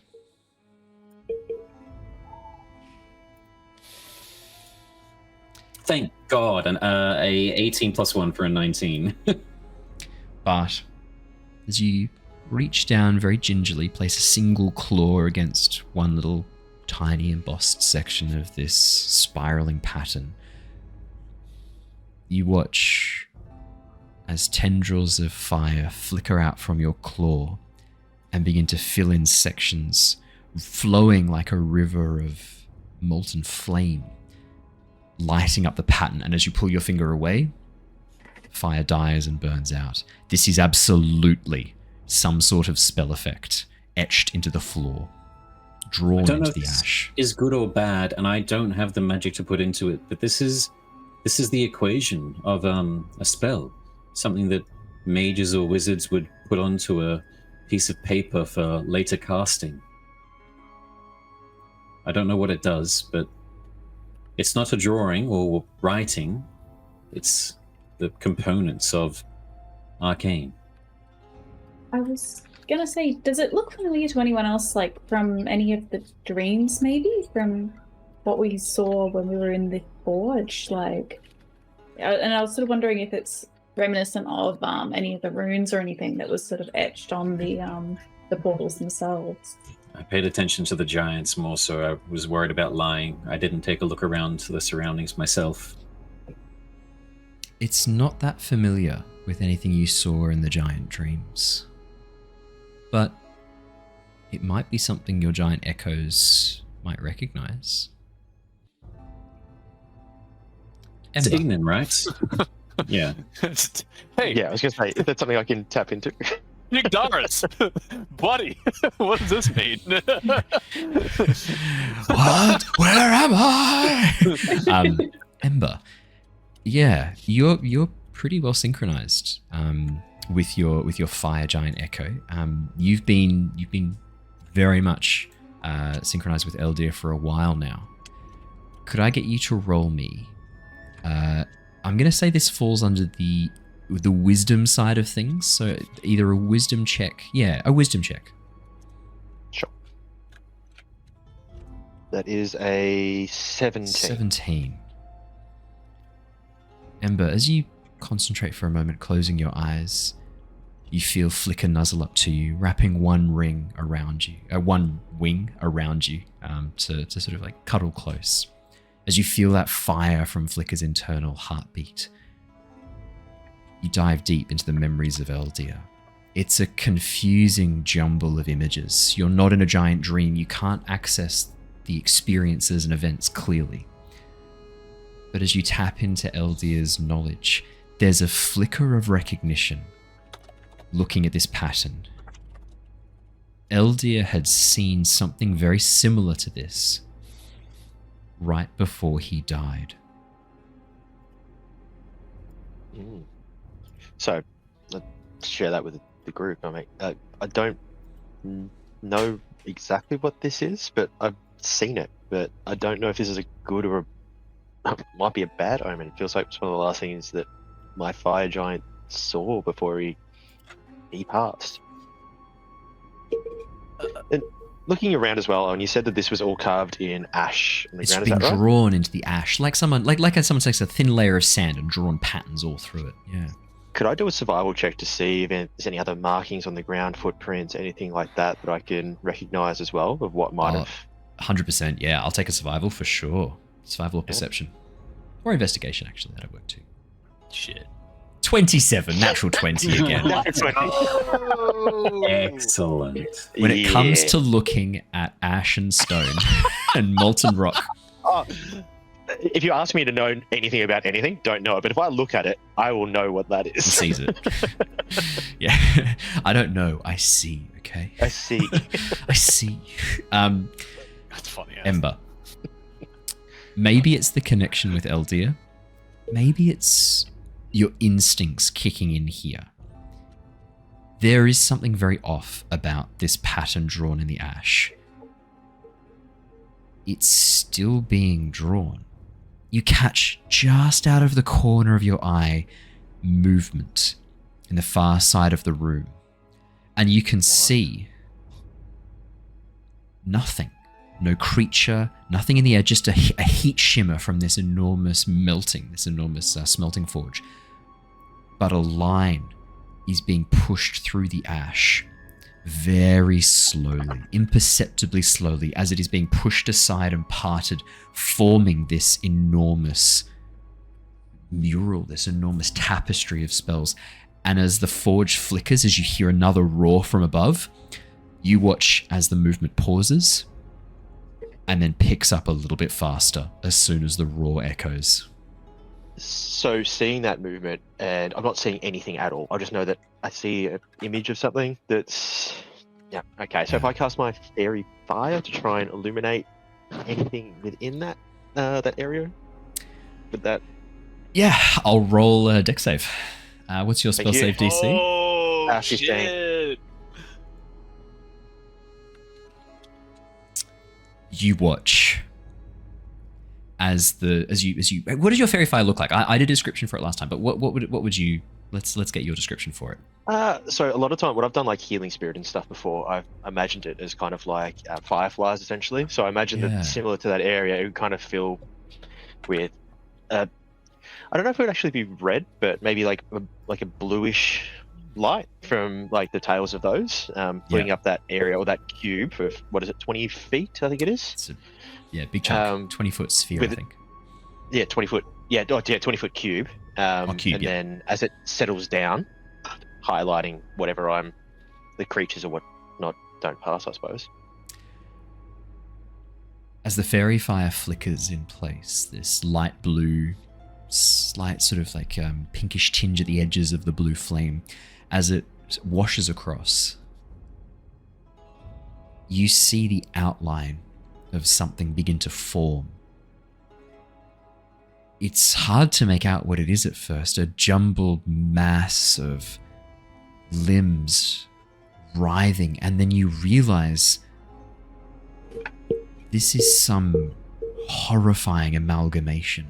The heat wave rising off it, multiple creatures, mephits, elementals, almost like they have been melted down into each other, forming this ball of misplaced limbs, torsos, heads, and a single massive arm reaching down and dragging its finger along the floor to finish this design.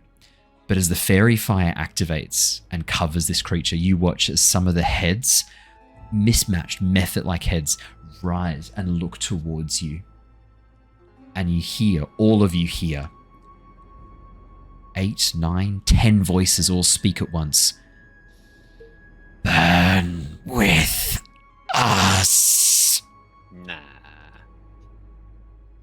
And then the creature looks away, continues drawing in the ash. Do we fuck up the ash? Do we do that? I think so. Does anyone have a gust of wind spell or anything similar? I'm just Or even going to flap a my couple of wings. flaps of wind? Yeah. Me and Niles with like an athletics check, I guess, or something, just as big as we can. Dude, Chris, Niles, have you told me about your Storm in a Teacup? Storm and oh, you've got the wind captured from the thrift shop store. I don't think I want to use that right now, because technically, if this is the equation, we need to mess up a little bit of it. But yeah, fair. Just to be sure, could I put a stone strike into my wings, the same as how I pelted the pendant? I'm just gonna dust the room and try to do like a fucking Hulk clap with your wings. Yeah. Oh yeah. Could you please roll for me a D100 as you disrupt part of the ash? Kind of they're called sad ash for this glyphs. Guy. Well, guys. Maybe That's not a 1 on a D100, is it? No, that's the stone strike. I thought for a second I was like, a 1 on a 95. Okay. That's the highest I've ever rolled. Hopefully that's a good thing. The blast of wind is intense. Niles, you're sort of ready to help out. Not required. You may rest easy, as the concussive blow is almost like there is a sound that echoes out from this. And as this gust of wind catches the ash and slams it into the back wall, the circular wall continues to buffet the wind, creating not just a single channel of disrupted ash, but you watch as the ash spins and begins to wash away on either side, pushing out from this central dome, from the central cylindrical wall, as the wind slams into it and then redirects, the force pushing all the way around. As the ash is disrupted, for a moment, you watch as lines of light, fire burning through them begin to activate, and you hear this strange high-pitched whistling as wind begins to rush in towards the center. But the force of your gust is too great. The magic isn't able to activate, and as the ash is pushed aside, the light disappears and fades as you disrupt enough of the ritual to activate it, but enough to deactivate it immediately after. 95 is a damn good roll on a D100. That's you get the sense as you hear that, this like almost like a high-pitched whistling as wind rushes in. There's the sense that something's probably about to erupt, but it doesn't. Oh. The gust of wind pushes aside enough ash, and you watch as it does so. Illuminated in Ember's fairy fire, you watch as all the heads lock onto you. There's this collective sigh, and you watch as it breaks apart. It's just sad. Wait, breaks apart like as in it dies? Breaks apart, dying, falling apart. I mean, it's hard to say because it's invisible, illuminate. Just the outline of it is illuminated in the fairy fire. So already this is hard to see. But that's so sad. As this activates, you watch as there's this, and it just crumbles into dust, into ash. Oh, insight check. Did that sound like a calming sigh? Yeah, I'll allow an insight check on that. Like we've passed on. I'll allow an insight check on that. Hopefully. Ah, fuck, a 4. 4. I'm coping so hard. Sexual. No. So I got pregnant. Simon. I got Simon. Really into wind. You watch some The beads sweet dropped. release of.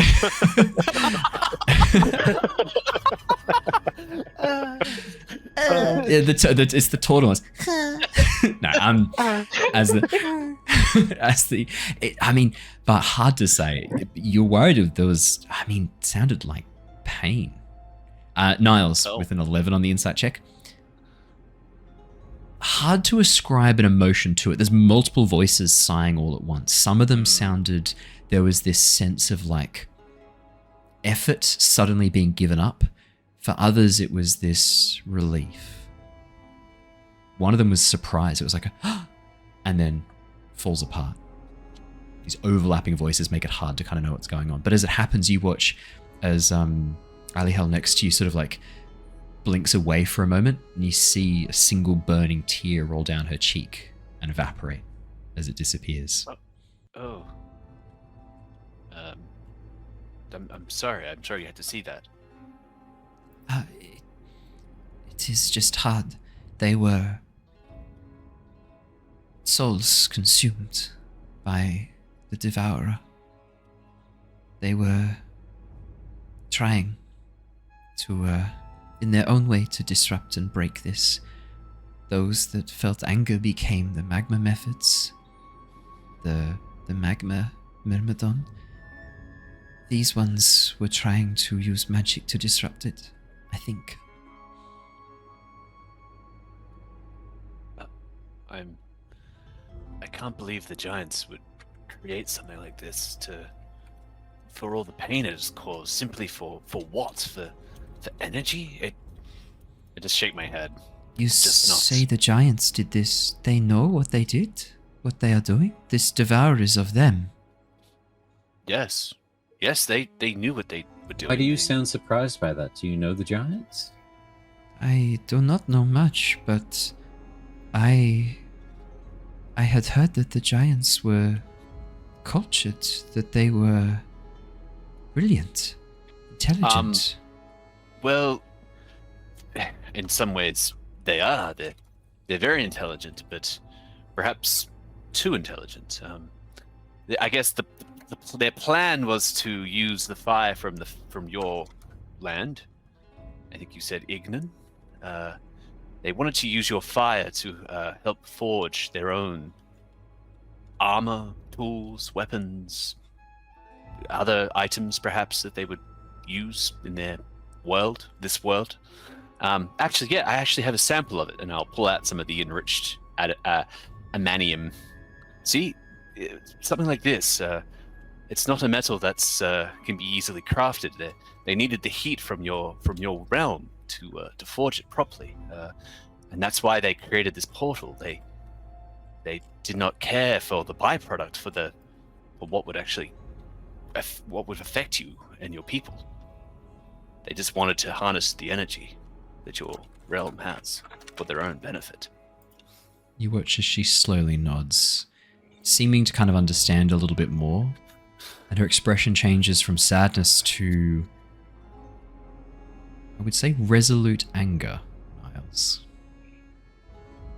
it's not just the fire giants, the cloud giants as well. Well, as I say this, my home, Bart's home, is well, we are potentially being evacuated. The cloud giants have returned and hope to reclaim their realms, their cities, their sky. It's probably too much. I'm sorry, I shouldn't ramble about this, but no, that the cloud giants want to harness their own power from their own elemental plane as well. I'm starting to see why the small folk sent them away. Maybe cause problems for everyone but themselves.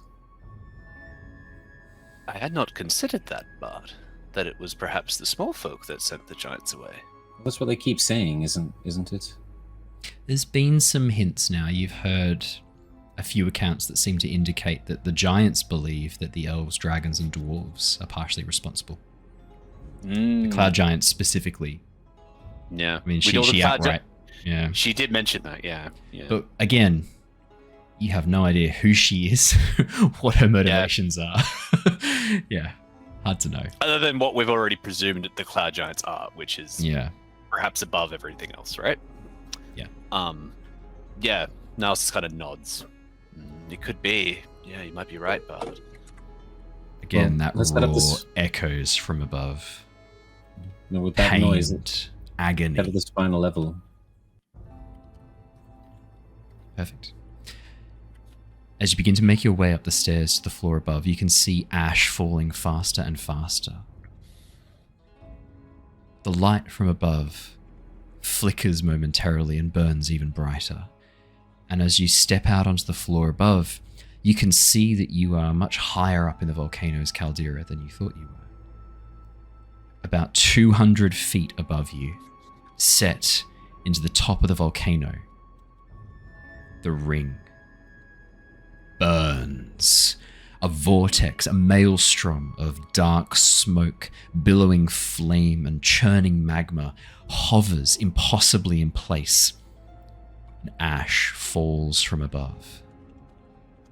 In the center of the room, an enormous red crystal, hovering in place, set by veins and arteries of this silvery metal, wrapped around it, tying it to the walls, to the floor, and even rising up the sides towards the top of this enormous ring structure. Standing in front of it, hovering in place a little bit below the crystal, is an enormous dark-skinned fire giant. A mane and beard of burning cinders. You watch as he throws back his head and roars as a pulse of energy burns down through the cabling. His hand pressed upon the gemstone has mostly burned away to this skeletal husk. And hovering above him, eyes glowing red, is a strange creature made of ash and smoke, dark wings wrapped around it. And as it reaches down, you watch as it places a hand atop his head, and you hear, speaking all at once, voices, "Burn with me." And that is where we're going to leave off for tonight. Excellent. Thank you so much for joining us, everybody. Hope I haven't left us on too much of a cliffhanger. I think I'm starting to understand. I think that'd be a cool moment to end on. What's your hypothesis, Niles? I think well, we just kind of surmised that obviously there was a byproduct of the so-called devourer opening in the fire in the elemental plane of fire, that perhaps some creatures being affected by this have maybe trying to enact revenge on the giants, perhaps, and also anything else they deem a threat in the last vestiges of their power or of their ability to be able to do so. I mean, this makes a lot of sense. Yeah, I think you guys have solved a big chunk of the mystery. Awesome. Well, we will be back next week with more Return of the Giants, hopefully introducing our necromancer. If not next week, the week after. I'm wondering if even actually it might be easier if we don't have Brandon next week, but then the week after if we bring him in. That might be a really good time to bring our necromancer in. I'm just thinking, Brandon's character likes to study strange, aberrant forms of necromancy. He probably would have noticed or heard of what's going on in the town of Heatmead, and might have even come to investigate. So look, if Brandon's free next week, I think I can even bring him into this right now in this moment. I think there's some stuff we can do there. Like, he could have traveled here. That's cool. We can get him in.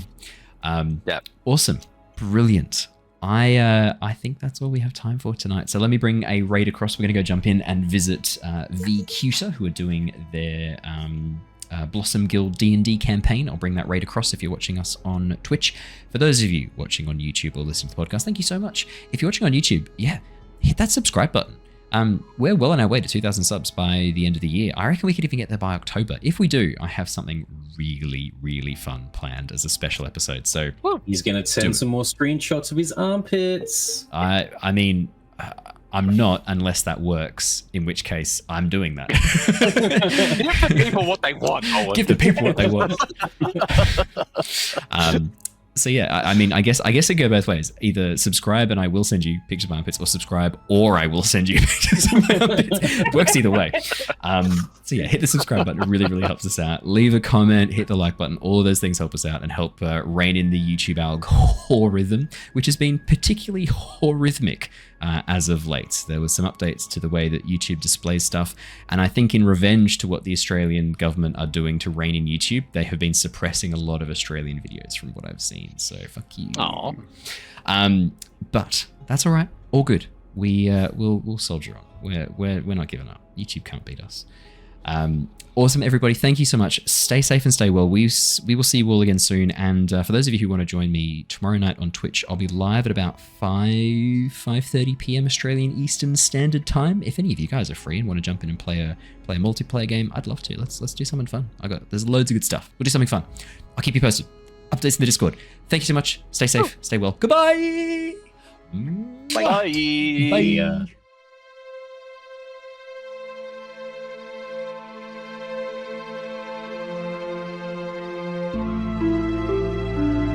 Bye.